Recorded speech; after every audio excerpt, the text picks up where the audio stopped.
வணக்கம். டிஎன்பிஎஸ்சி படிக்கும் அனைத்து அன்பு நண்பர்களுக்கும் வணக்கம். போட்டித் தேர்வில் தமிழ் ஒரு பாடமாக எழுதுறீங்க அப்படின்னா எந்த எக்ஸாமாக இருந்தாலும் இந்த கொஷின்ஸை ஃபாலோ பண்ணுங்கள். இதில் இருக்க கேள்விகள் இடம்பெற வாய்ப்புகள் இருக்குது. இது 2024 குரூப் 2ல் கேட்கப்பட்ட கேள்விகள் தான். கேட்டிருந்தாங்க, ஒரு சப்ஸ்கிரைபர் கேட்டிருந்தாங்க, அதுக்காக இந்த கொஷின்ஸ் போடுறேன். 50 கேள்விகள் இருக்குது. இதில் கொஷின்ஸு கொஞ்சம் நேரத்தில் உடனே ஆன்சர் சொல்லிடுறேன். டெஸ்ட் மாதிரி கூட ட்ரை பண்ணுறேங்க. நான் ஆன்சர் சொல்கிறதுக்கு முன்னாடி ஆன்சர் சொல்ல ட்ரை பண்ணுங்கள். வாங்க பார்க்கலாம். நிழல் போல தொடர்ந்தான், இது எவ்வகை உவமை? நிழல் போல தொடர்ந்தான். ஆன்சர் உருவ உவமை. டின்னு வந்திருக்கணும், பின்னு போட்டேன். உருவ உவமை, டி தான் ஆன்சரு, உருவ உவமை. அடுத்து 102. பின்வரும் உவமையின் பொருத்தமான பொருளை தேர்வு செய்க. எடுப்பார் கைப்பிள்ளை. எடுப்பார் கைப்பிள்ளைனா என்ன மீனிங்னு கேட்டிருக்காங்க. யார் எதை சொன்னாலும் கேட்டுக்கிறது தான் எடுப்பார் கைப்பிள்ளைன்னு அர்த்தம். யார் வேணால் அவங்க ஈஸியாக யூஸ் பண்ணிப்பாங்க. எடுப்பார் கைப்பிள்ளை அப்படிங்கிறது யார் எதை சொன்னாலும் கேட்டு நடப்பவர் தான் எடுப்பார் கைப்பிள்ளை. 103. அப்துல் நேற்று வருவித்தான், இது எவ்வகை வாக்கியம்? அப்துல் நேற்று வருவித்தான். எக்ஸாமுக்கு கொஞ்ச நாள் தான் இருக்குது, ரிவைஸ் பண்ணுங்கள். படித்தது எல்லாத்தையுமே ரிவைஸ் பண்ணுங்கள். ஆன்சர் பிறவினை. வருவித்தான் அப்படின்னு வந்திருக்கிறதுனால அது பிறவினை. மாணாக்கர்களே, உங்களுக்கு சீருடை இல்லையோ, இது எவ்வகை வினா என்பதை கண்டறி. சீருடை இல்லையோ அப்படின்னு கேட்குறாங்க. வேணுமா கொடுக்கறதுக்காக வேண்டி கேட்குறதுனால இது கொடை வினா. கொடுக்கவா அப்படின்னு கேட்குறாங்க. இல்லையா நான் தரவா அப்படிங்கிற மாதிரி இது மீனிங் ஆகிறதுனால கொடை வினா. பின்வரும் விடைக்கேற்ற வினாவை தேர்க.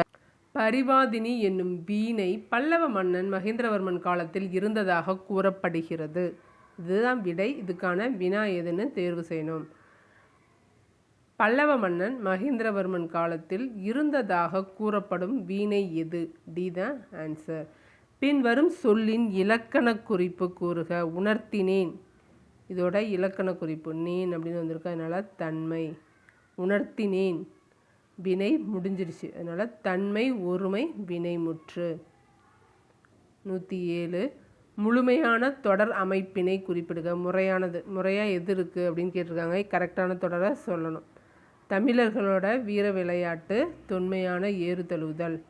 ஆன்சர் தமிழர்களின் தொன்மையான வீர விளையாட்டு ஏறு தழுவுதல். டி தான் ஆன்சர். முறையான தொடர் அமைப்பில் ஆன்சர் டி. தமிழர்களின் தொன்மையான வீர விளையாட்டு ஏறு தழுவுதல். 108. சொற்களை ஒழுங்குபடுத்தி சரியான குரல் வடிவம் உள்ள தொடரை கண்டெழுதுக. கரெக்டான குரலை கேட்டிருக்காங்க. யாழ் கோடு அன்ன கொழல் கனை கொடிது விளையாடு. இதில் ஆன்சர் டி. கனை கொடிது யாழ் கோடு செவ்விதாங்கு அன்ன வினைபடு பாலால் கொழல். டி தான் ஆன்சர். அகர வரிசைப்படுத்தி எழுதணும்னு சொல்லியிருக்காங்க. தூய்மை, திருவிளக்கு, தவப்பொருள், தீவினை, துன்பம், தாய்மை போல். அதாவது தா தான் வந்திருக்கு. த, தா, தி, தீ, து, தூ. இந்த ஆர்டர் தெரிஞ்சால் எழுதிடலாம். Answer A. அடுத்து வேர்ச்சொல்லை கண்டறிக. நைந்தான், இதோட வேர்ச்சொல் என்னன்னு கண்டுபிடிங்க. நைந்தான். ஆன்சர் நைந்து. நைந்தானோட வேர்ச்சொல் நைந்து.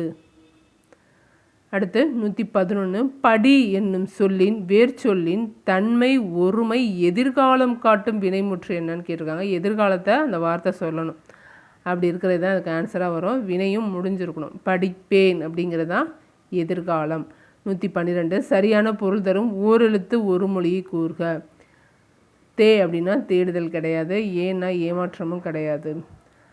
பி தான் ஆன்சர். மீ அப்படின்னா வான். மீ அப்படிங்கிறது வானத்தை குறிக்கும். 113. ஓரெழுத்து ஒரு மொழிக்குரிய சரியான பொருளை அறிந்து விடையை தேர்வு செய்க. பொறுத்துக்க கொடுத்துருக்காங்க. பை, மே, வை, து. பை அப்படிங்கிறது எதை குறிக்கும்? பை அப்படின்னா இனிமை, இளமை. பை அப்படின்னா இளமையை குறிக்கும். மே அப்படின்னா அன்பு. மேங்கிறது அன்பை குறிக்கும். வை அப்படின்னா புல். வை அப்படிங்கிறது புல்லை குறிக்கும். தூ அப்படின்னா உண்ணுன்னு அர்த்தம். தூங்கிறது உண். வைனா புல், தூனா உண்.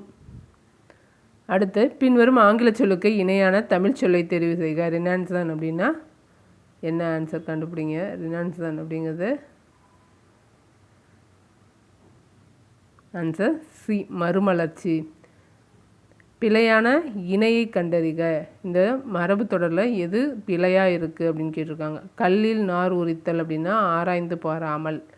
கல்லில் நார் உரித்தல்னால் ஆராய்ந்து பாராமங்கிறது தவறானது. இதான் ஆன்சரு. அடுத்து பார்த்திங்கன்னா ஆயிரங்காலத்து பயிர் நீண்ட காலமாக இருப்பது, அது சரி.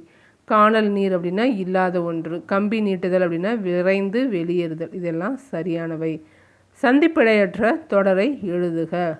கடற்கரையில் உப்பு காய்ச்சுதல், உப்பு இக்கு வரணும், உப்பு காய்ச்சுதல் நடைபெறுகிறது.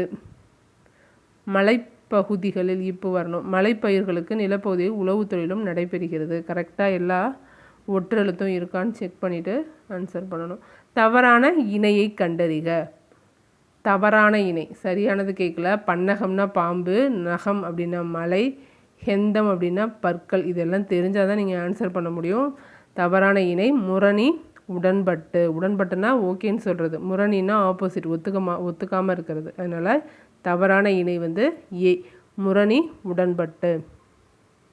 அடுத்து 118 முல்லைப்பாட்டை என்னன்னு சொல்லுவோம், பட்டினப்பாலை என்னன்னு சொல்லுவோம், நாலடியாரை எப்படி அழைப்போம், வெற்றி வேட்கை என்னன்னு சொல்லுவோம். வெற்றி வேட்கைன்னா நருந்தொகை. முல்லைப்பாட்டு நெஞ்சாற்றுப்படை. முல்லைப்பாட்டுனா நெஞ்சாற்றுப்படை. பட்டினப்பாலை அப்படிங்கிறது வஞ்சி நெடும்பாட்டு. பட்டினப்பாலைனா வஞ்சி நெடும்பாட்டு. நாலடியார்னா வேளாண் வேதம். வெற்றி வேட்கை நருந்தொகை. வெற்றி வேட்கை நருந்தொகை, பி தான் ஆன்சர். அடுத்து மறுபடியும் ஒரு பொறுத்துக்கு கொடுத்துருக்காங்க. தமிழ் தூதர் யார்? பாலராவாயன். பாலராவாயன் யார்? பன்மொழி புலவர் யார்? சொல்லின் செல்வர் யாருன்னு கேட்டிருக்காங்க. தமிழ் தூதர் வந்து தனிநாயகம் அடிகள். பாலராவாயன் திருஞான சம்பந்தன். திருஞான சம்பந்தர் தான் வந்து பாலராவாயன். பன்மொழி புலவர் அப்பாதுரை. அப்பாதுரை தான் வந்து பன்மொழி புலவர். சொல்லின் செல்வர் ராப்பி சேதுப்பிள்ளை. இதில் கொஷின்ஸ் இடம்பெற வாய்ப்பு இருக்குது. இதே கேள்வியே கூட ரிப்பீட் ஆகலாம். இதை ஒரு கேள்வியாக எடுத்து கொடுத்துடலாம். அடுத்து பாருங்கள், ஐம்பெரும் காப்பியம் என்னும் சிற்றொடரை தம் உரையில் குறிப்பிட்டவர் யார்? ஐம்பெரும் காப்பியங்கிற சொல்ல தன்னோட உரையில் சொன்னது யாருன்னு கேட்டிருக்காங்க. Answer B, Mayilainathar. ஐம்பெரும் காப்பியத்தை சொன்னது மயிலைநாதர் தன்னோட உரையில் எழுதியிருந்தார். அதுக்கப்புறம் தான் அந்த வார்த்தையை நம்ம யூஸ் பண்ண ஆரம்பித்தோம். திராவிடம் என்னும் சொல்லை முதலில் குறிப்பிட்டவர்? திராவிடங்கிற சொல்ல சொன்னது யார்?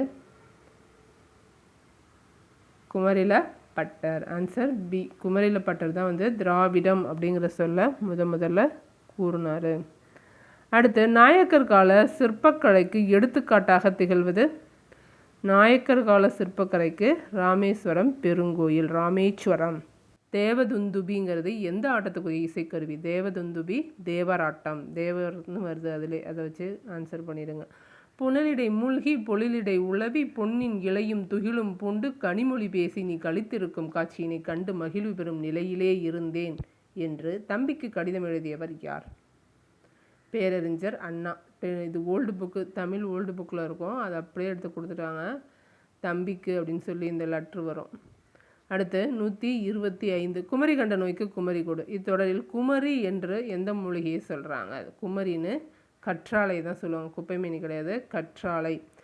குமரி அப்படின்னு எதை சொல்கிறாங்க? கற்றாழையை சொல்கிறாங்க. அடுத்து பொறுத்துக. அன்னை முத்துலட்சுமி, மூவலூர் ராமாமிர்தம், பண்டித ராமாபாய், மலாலா. இவங்கெல்லாம் எந்தெந்த துறையில் இருந்தவங்கன்னு கேட்டிருக்காங்க. ஆன்சர் வந்து சி, அன்னை முத்துலட்சுமி புற்றுநோய் மருத்துவமனை. அன்னை முத்துலட்சுமி புற்றுநோய் மருத்துவமனை. மூவலூர் ராமாமிர்தம் வந்து தேவதாசி ஒழிப்பு சட்டம். பண்டிதர் ராமாபாய் சமூக தன்னார்வலர். பண்டிதர் ராமாபாய் வந்து சமூக தன்னார்வலர். மலாலா வந்து பெண் கல்விக்கோசரம் குரல் கொடுத்தவங்க தான் வந்து மலாலா. Answer C. அடுத்து தமிழ் இலக்கியத்தின் ஆலவா என்று பெயர் இவ்வூருக்கு பொருந்தும். எந்த ஊருக்கு பொருந்தும்னு கேட்டிருக்காங்க. மதுரைக்கு தான் பொருந்தும். அடுத்து ஆங்கில அரசால் வாய்ப்பூட்டு சட்டத்தின் மூலம் மேடைகளில் அரசியல் பேசக்கூடாது அப்படின்னு தடை விதிக்கப்பட்டுச்சு. யாருக்குன்னு கேட்டிருக்காங்க. ஆங்கில அரசால் வாய்ப்பூட்டு சட்டம் போடப்பட்டது நம்ம முத்துராமலிங்கனாருக்கு தான். ஆன்சர் சி, வாய்ப்பூட்டு சட்டம் போடப்பட்டது முத்துராமலிங்கனார். கொஷின்ஸ் ரிப்பீட் ஆகும், சேம் கொஷினை கூட கேட்பாங்க. இன்று நாம் உணர்கின்றோம் தம்பி எத்தனை இன்னல்களுக்கு இடையிலே தள்ளப்பட்டிருப்பினும் இந்த பொங்கல் புதுநாளை மட்டும் நமக்கு ஒரு மகிழ்வு ஏற்படுது அப்படின்னு உரையாற்றினது யார்? அண்ணா, பேரறிஞர் அண்ணா. தம்பிக்குங்கிற கடிதத்தில் தான் சொல்லியிருப்பார். அடுத்து சென்ட்ரியூ மற்றும் லிமரைக்கு என்ற புதிய வடிவத்தில் கவிதை எழுதினது யார்? ஆன்சர் கவிஞர் ஈரோடு தமிழன்பன். அடுத்து 131வது கேள்வி, பாவலர் மணி என்னும் பட்டம் பெற்ற கவிஞர் யார்? பட்டங்கள் சிறப்பு பெயர்கள் தெரிஞ்சுக்கோங்க. கவிஞர் வாணிதாசன். பாவலர் மணி மணி. தமிழ்தாய் நெருப்பினாலும் வெள்ளத்தினாலும் பாதிக்கப்பட்டாலும் அவளது ஆபரணங்கள் தொலைவில் உள்ள நகரமான பாரிஸில் மிகவும் பாதுகாக்கப்பட்டு பராமரிக்கப்படுகிறது என்று யார் குறித்து யார் சொன்னது? அனந்தரங்களோட நாட்குறிப்பு குறித்து உவே சுவாமிநாதர் சொன்னது. ஜெயகாந்தன் இயற்றாத சிறுகதை எது? அவரோட சிறுகதை புதினம், குறும்புதினம் எல்லாமே படித்து வச்சுக்கோங்க. குருபீடம், யுகசந்தி, புதிய வார்ப்புகள் எல்லாமே அவரோடது. அறம் மட்டும் அவரோடது கிடையாது. ஆண்மையின் கூர்மை என திருவள்ளுவர் எதை குறிப்பிடுகிறார்? ஆப்போசிட்டில் இருக்கிறவங்களோட கத்தி விழுறது கூர்மை கிடையாது, பகைவருக்கு உதவுறது. அவங்க கத்தியை கீழே விழுந்துட்டாலும் எடுத்து அவங்க கையில் கொடுத்து திரும்பி சண்டை போடு அப்படின்னு சொல்கிறது தான் ஆண்மையின் கூர்மை. ஒழுகல் இலக்கண குறிப்பு தருக. ஒழுகல் அப்படிங்கிறது என்ன இலக்கண குறிப்பு? ஆன்சர் தொழில் பெயர். 135 ஒழுகல் தொழில் பெயர். திருக்குறளில் சரியான வரியை கொண்டு நிறைவு செய்க. தம்மிற் பெரியார் தமரா ஒழுகுதல். இது எதில் முடியும்னு கேட்டிருக்காங்க.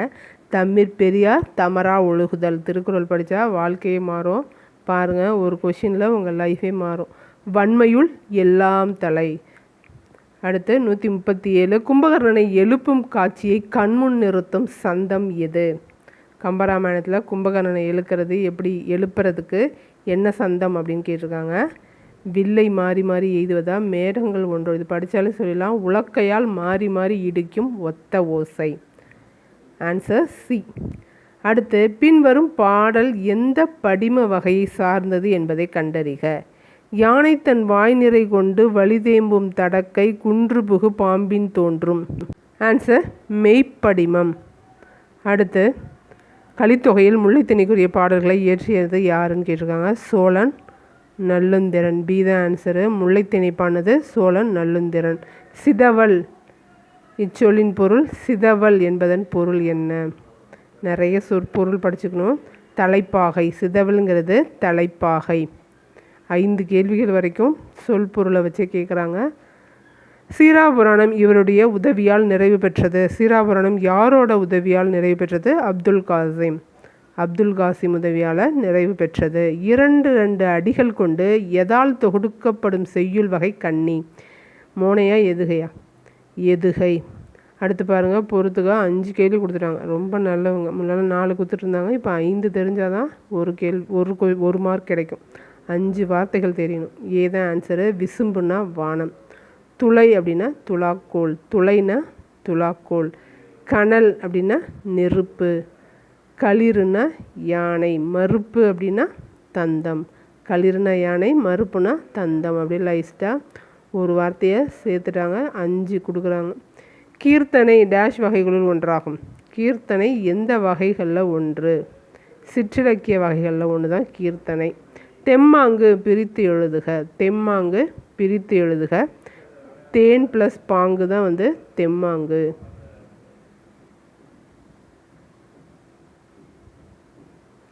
எள்ளில் தைலம் போல் எங்கும் நிறைபொருளை உள்ளில் துதித்தே உணர்வடைந்த போற்றீரே. இந்த பாடல் வழி இயற்றிய சித்தர் யாரு? இடைக்காட்டு சித்தர். திருப்பல்லாண்டு பாடினது யாரு? திருப்பல்லாண்டு பாடினது பெரியாழ்வார். தர்மசேனர், அப்பர், வாகீசர் என்னும் பெயர்களை கொண்டது யார்? நம்ம நாவுக்கரசர், திருநாவுக்கரசர். அடுத்து தமிழ் 3000 என்ற நூலை இயற்றியவர் யார்? இதை கேட்காம விட்டாங்களோன்னு நினச்சேன், கேட்டாங்க. தமிழ் 3000னா என்னது?